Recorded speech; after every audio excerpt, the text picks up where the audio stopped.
국내 한 신학대에서 남성 동성애자가 여장을 한 드래퀸 예수 공연을 해 논란입니다. 자세한 내용 취재했습니다. 기독교 대한감리회가 코로나 속에서도 성공적이었던 소모임 활동 사례를 공유했습니다. 코로나19 이후 성경 읽기에 소홀해진 다음 세대들이 늘어난 것으로 나타났습니다. 이런 현상의 문제점과 해결 방안을 짚어봅니다. 예수교 대한선결교회 미주지역 정기총회가 다양한 안건이 가결된 가운데 3일간의 일정을 마쳤습니다.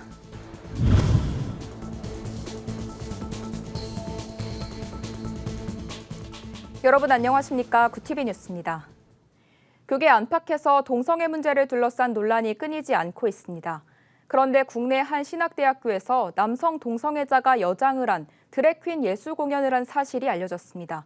목회자가 되는 과정에 신학대조차 동성애를 지지하는 흐름을 보이면서 교계에 한 혼란과 우려의 목소리가 더 높아질 것으로 보입니다. 자세한 내용 김예지 기자가 취재했습니다. 짙고 긴 속눈썹에 금색 가발, 드레스로 치장한 이들은 모두 남성이 여성 분장을 한 모습입니다. 문화계에선 이를 드랙이라고 부르는데 드랙은 성별 정체성과 상관없이 의상과 메이크업을 통해 자신의 정체성을 표현하는 동성애 문화의 일종입니다. 그런데 한 신학대학원에서 예배 시간에 남성 동성애자가 여장을 한 것을 뜻하는 드래퀸 예수를 등장시켜 논란이 되고 있습니다. 해당 공연에서 드래퀸 예수는 동성애를 반대하는 개신교인을 나무라며 서로 사랑하라는 교훈까지 남깁니다. 해당 소식이 알려지자 이를 옹호하는 반응도 있었지만 대부분 예수님이 변태였나 오히려 죄를 더 부추긴다 등 이를 받아들일 수 없다는 목소리가 높았습니다. 하지만 학교 학생들의 입장은 달랐습니다. 동성애 관련해서 충분히 이제는 그럴 시대이기도 하고 이런 공연이 있었다는 것도 계속 시대가 변한다는 그런 신호가 아닐까 그렇게 생각을 합니다. 이제까지 소외되었던 사람들에 대한 이야기라고 생각을 해서 필요한 예배였다고 생각을 하고요. 전문가들은 예배 시간에 드래퀸 예수를 등장시키며 공연을 한 건 해당 신학대학원이 동성애를 본격적으로 옹호하고 나선 것이라며 이는 곧 예수를 동성애자로 바라보는 퀴어 신학에 상응한다고 지적했습니다. 동성애 문화인 드랙을 신학으로 들여오는 행위는 하나님의 창조 질서를 부정하는 것과 다를 바 없단 겁니다. 또 신학교가 믿음을 유지 발전시키는 근원인데 믿음의 순수성이 자꾸 희미해지고 그 신학대 교수님들이 좀 그거를 바로잡아 주셔야 되는데 자꾸 이제 자유주의 신학이나 퀴어 신학 이런 데 물들어가니까 문제죠. 물론 퀴어 신학은 더 심하죠. 더 심한데 이렇게 하나하나 이제 무너지는 거죠. 기독교 문화 전문가들은 이러한 왜곡된 문화 현상이 확산되지 않도록 크리스천 문화 사역자들이 건강한 신앙관을 제시할 수 있는 콘텐츠를 제작하는 노력이 필요하다고 조언했습니다. 동성애에 대한 비판도 중요하지만 건강한 문화 확산이 나름의 대안이 될 수 있을 것이란 입장입니다. 사회에선 동성애를 인정해달라고 요구하는 목소리가 갈수록 늘어나고 있지만 교계가 이런 사회적 분위기에 편승하지 않도록 동성애에 대한 올바른 인식과 분별력 제고에 더 힘써야 할 것으로 보입니다. 구티비 뉴스 김예지입니다. 코로나19로 교회의 대면 소모임이 사라져 성도들은 교제와 신앙교육에 어려움을 겪고 있습니다. 이런 상황 속에서도 온라인 소모임 활성화를 위한 대안을 마련한 교회들이 있는데요. 기독교 대한감리회가 소모임 활동 사례 발표를 통해 한국교회가 쉽고 간단하게 온라인 모임을 진행할 수 있는 방법을 공유했습니다. 조희연 기자입니다. 기독교 대한감리회 교육국에서 감리회 산하 교회에서 성공적으로 시행되고 있는 소모임 활동 사례를 발표했습니다. 비대면 시대가 도래하면서 소모임에 어려움을 겪고 있는 한국교회를 돕기 위해서입니다. 교육국 유튜브 채널을 통해 공개된 4개 교회의 공통점은 모두 스마트폰을 활용했다는 점입니다. 일산 광림교회는 성도들이 시간과 공간 제약 없이 참여할 수 있도록 카카오톡으로 소모임을 진행하고 있습니다. 성도 개인이 주일 예배가 끝나면 단체방에 적용사항을 올리고 일주일이 지난 후 실천해본 간증들을 나누면 서로 격려와 수정 제한사항 등의 피드백을 해주는 방식입니다. 교회는 이를 위해 각 단체방의 리더인 속회장의 피드백 교육도 실시합니다. 직장 생활을 하는 사람, 아이를 돌봐야 하는 사람, 부담 없이 자기가 편한 시간에 나눔을 할 수 있게 되었고 오히려 이전보다 더 많은 성도님들이 속회에 참여하게 되었습니다. 성도님들이 어떻게 하면 삶 속에서 거룩한 실천을 할 수 있을까? 그 방법을 찾았던 것입니다. 당진교회도 스마트폰을 활용해 소그룹끼리 매일 말씀을 선포하고 있습니다. 교회에서 매주 주일 설교와 관련된 7개의 성경 말씀을 이미지로 공유하면 성도들이 매일 단체 카카오톡방 5분 음성 메시지 기능을 통해 반복 녹음한 것을 전송하는 겁니다. 성도들은 가정에서 자녀들과도 함께 말씀을 선포할 수 있어 좋다. 우울과 열등감이 사라지고 매사에 자신감이 생긴다 등의 반응을 보이고 있습니다. 이 밖에 게시판부터 채팅, 라이브 방송 등을 한 플랫폼에서 해결하기 위해 네이버 밴드를 이용하는 대조교회 사례와 영상통화 앱으로 진행되는 하늘이음교회 사례 발표도 이어졌습니다. 행사를 기획 총괄한 기독교대한감리회 교육국 박상철 목사는 앞으로도 더 발전적인 소그룹 모임 사례들이 발굴되길 기대한다고 전했습니다.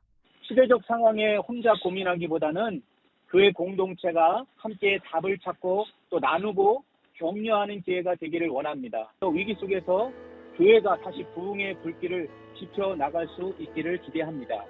구티비 뉴스 조유현입니다. 최근 한 설문조사에서 중고등학생 청소년들의 성경 읽기가 성인에 비해 크게 줄어든 것으로 나타났습니다. 이런 현상은 장기화되고 있는 코로나19 상황과도 전혀 무관하지 않은데요. 크리스천 중고등학생 3분의 1가량이 코로나19 이전보다 성경을 읽고 공부하는 시간이 크게 줄었다고 응답했습니다. 박지연 기자의 보도입니다. 코로나19 장기화로 성경 읽기에 소홀해진 크리스천 중고등학생들이 증가한 것으로 나타났습니다. 최근 목회데이터 연구소가 공개한 코로나19 이후 성경 읽기 공부 변화 결과를 보면 전체 응답자 중 32%가 코로나19 이전보다 성경 읽는 시간이 줄었다고 답했습니다. 반대로 코로나 이전보다 오히려 늘었다는 응답은 14%에 불과했습니다. 아무래도 그 교회를 가지 않기 때문에 그 교회에서의 성경 읽기에 대한 어떤 그 독려 혹은 뭐 성경 읽기에 대한 서로 약속이나 과제 이런 것들이 좀 줄었기 때문에 코로나 이전보다 그 덜 읽는다 하는 사람들이 좀 많이 늘어난 것 같아요. 성인들은 코로나19 전후로 성경 말씀 읽기에 대한 변화가 크게 나타나지 않았습니다. 전국 만 19세 이상 개신교인 남녀 1,000명을 대상으로 실시한 조사 결과 성경 읽는 시간이 줄었다는 응답은 21%, 늘었다는 응답은 20%로 조사됐습니다. 성인의 경우 성경 읽는 시간이 늘었다는 응답과 줄었다는 응답이 큰 차이를 보이지 않았지만 기독 중고생들은 2배 이상의 차이를 보인 겁니다. 목회데이터 연구소는 기독 중고생의 경우 코로나19로 온라인 수업이 증가하면서 학습 격차가 발생하게 되듯 신앙도 마찬가지로 볼 수 있다며 다음 세대들이 말씀에 더욱 가까이 할 수 있도록 가정과 교회에서의 역할이 무엇보다 중요하다고 강조했습니다. 중고생들이 이제 그 교회를 잘 가지 않게 되면서 성경을 좀 읽는 사람의 비율이 좀 줄어든다든지 신앙생활을 소홀히 할 수밖에 없어요. 위드 코로나가 되면 학생들을 얼른 되도록 교회에 많이 모일 수 있도록 그렇게 지도를 하는 것이 가장 급선무가 아닐까 그런 생각입니다. 코로나19 이후 다음 세대들의 신앙교육에 비상이 걸린 만큼 이들의 신앙 회복을 위한 가정과 교회의 노력이 더욱 중요해 보입니다. 구티비 뉴스 박재현입니다. 예수교 대한선교회교회 미주지역 제19차 정개총회가 3일간의 일정을 마쳤습니다. 하나님 이제 회복하게 하소서라는 주제로 진행된 이번 총회에는 예성총회장 이상문 목사와 교단총무 이강춘 목사가 방미한 가운데 미주 지역과 캐나다, 멕시코에서 방문한 대의원들이 참석했습니다. 이번 총회에서는 캐나다 지방회의 동부와 서부 분리, 이중교적 교직자들의 대의원권 허락, 20주년 특별준비위원회 결성 등의 안건이 가결됐습니다. 부산 복음화 운동본부가 21일 제55차 전도대회와 코로나 극복, 영적 회복을 위한 구국 기도회를 부산 구서교회에서 개최했습니다. 부산 복음화 운동본부는 나라 사랑과 영혼 구원이라는 가치 아래 전도와 기도에 힘쓰며 부산 지역 복음화에 힘쓰고 있습니다. 이날 참석자들은 나라와 민족을 위한 기도, 부산 복음화를 위한 기도의 시간을 가졌습니다. 한편 부산 복음화 운동본부는 창립 7주년 기념성회를 내달 부산 금식기도원에서 진행할 예정입니다. 한국대학생선교회 CCC가 30여 년 선교 노하우로 자체 개발한 한국형 기초 선교훈련 프로그램 커넥션 스쿨을 국내외 교회에 보급하기로 했습니다. 이를 위해 CCC 해외 선교팀은 한인 세계선교사협의회, 카이로스, 세계성시화 운동본부와 커넥션 스쿨 사역 협약식을 가졌습니다. 2019년 6월 시작된 커넥션 스쿨은 교회 안에서 자체 선교 훈련이 가능하도록 해 성도들이 선교적 삶을 살 수 있도록 하는 게 목적입니다. CCC와 협력기관들은 프로그램 개발과 강사 훈련 참여, 미국 한인교회 내 훈련 운영 등에 협력할 계획입니다. 오늘의 이슈 포커스입니다. 국내 코로나19 백신 접종 완료율이 정부 방역체계 전환을 위한 목표치 70%를 넘었습니다. 접종 완료율은 24일 0시 기준 70.1%로 집계됐습니다. 18세 이상 대비 접종 완료율은 81.5%입니다. 이는 경제협력개발기구 OECD 국가 가운데 세 번째로 빠른 속도입니다. 한편 25일부터는 백신 접종 완료자를 대상으로 한 추가 접종, 부스터샷이 60세 이상 고령층과 노인시설 이용자 등을 대상으로 시작됐습니다. 코로나 이후 시중에 상당한 규모의 현금이 풀린 가운데 금고 판매량은 전년의 2배로 늘고 환수율은 크게 준 것으로 나타났습니다.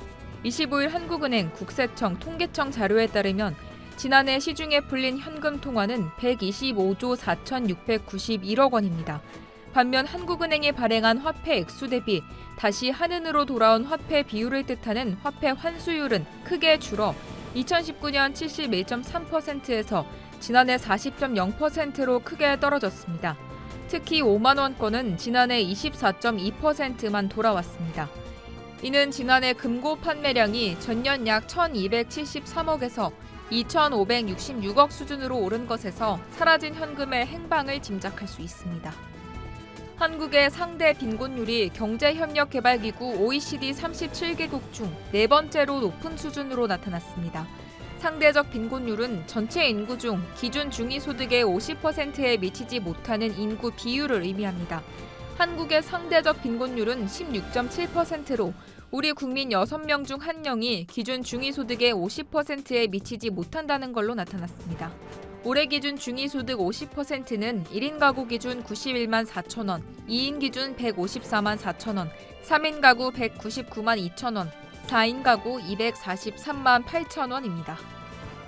최근 5년간 전국에서 데이트 폭력 신고가 8만 건 이상 접수되고 그중 살인으로만 227명이 검거된 것으로 파악됐습니다. 경찰청 자료에 따르면 2016년부터 2020년까지 경찰에 접수된 데이트 폭력 신고는 총 8만 1,056건으로 집계됐습니다. 특히 살인의 경우 5년간 227건의 신고가 접수됐으며 모두 피의자를 검거했고 208명은 구속됐습니다. 같은 기간 성폭력도 644건 신고돼 596명이 검거되고 164명이 구속됐습니다. 이슈포커스였습니다. 굿TV 월드와이드입니다. 중국과 러시아 해군 함정이 미국 동맹인 일본 열도를 거의 한 바퀴 도는 무력 시위를 펼쳤습니다.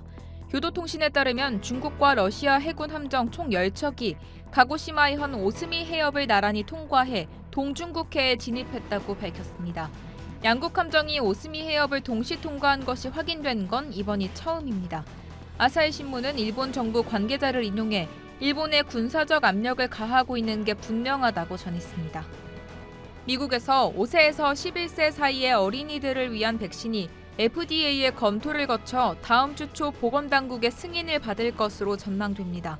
현지 시간 26일 어린이 백신 승인 논의를 위한 식품의약국 자문위가 열리는데 앤서니 파우치 백악관 수석 고문은 다음 달 초엔 어린이 백신 접종이 이루어질 것으로 내다보고 있습니다. 앞서 화이자는 지난 22일 FDA에 제출한 자료를 통해 독일 바이오엔테크와 함께 개발한 백신이 5세에서 11세 어린이를 대상으로 90.7%의 예방 효과를 보였다고 밝혔습니다. 코로나19 사태로 지난해 태어난 인도인의 평균 기대 수명이 2년이나 감소했다는 연구 결과가 나왔습니다. 뭄바이의 국제인구과학연구소와 자와할랄네루대학교는 코로나 사태와 인도인의 기대 수명에 대해 공동 연구한 결과 2020년 출생 인도 여성의 수명은 69.8세, 남성의 기대 수명은 67.5세로 각각 2년 이상 줄었다고 밝혔습니다. 이는 2010년 기대 수명과 맞먹는 수치입니다. 논문을 작성한 교수는 2020년 코로나 사태로 35세에서 79세 그룹의 사망률이 급격히 증가했으며 해당 연도 출생자들의 기대 수명을 줄이는 요인이 됐다고 설명했습니다. 유명 배우 알렉 볼드윈이 영화 촬영 중 발사한 총에 촬영 감독이 숨졌습니다. 볼드윈은 뉴멕시코주 산타페 남부 한 목장에서 서부 영화 러스트 촬영 도중 소품용 총을 쐈습니다. 문제는 소품용인 줄 알았던 이 총에서 공포탄이 아닌 실탄이 발사됐습니다. 이를 맞은 여성 촬영 감독 허친스는 숨졌고 영화 감독인 조엘 수자도 총에 맞아 병원에서 치료를 받았습니다. 사고 후 영화 촬영은 중단됐고 경찰은 현재 사고 경위를 조사 중입니다. 월드와이드였습니다.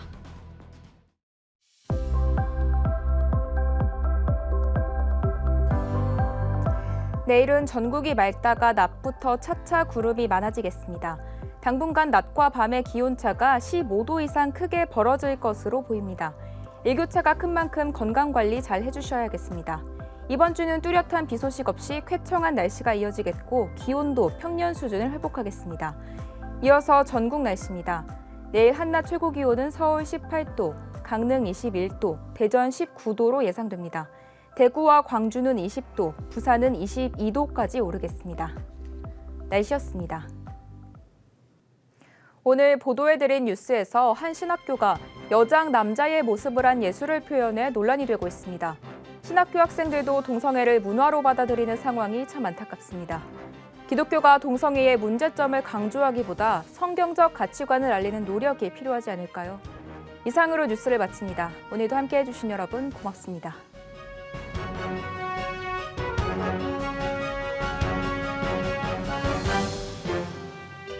구TV 미디어 선교기금 마련에 새롭게 동참해 주신 분들입니다. 광문교회, 동신교회, 빛가온교회, 세계로 방주교회, 순복음 참 아름다운 교회, 신생명 나무교회, 여의도 순복음교회, 임마누엘교회, 축복교회, 화광교회, 강신자회 28분이 후원해 주셨습니다. 후원해 주신 모든 분들께 감사드립니다.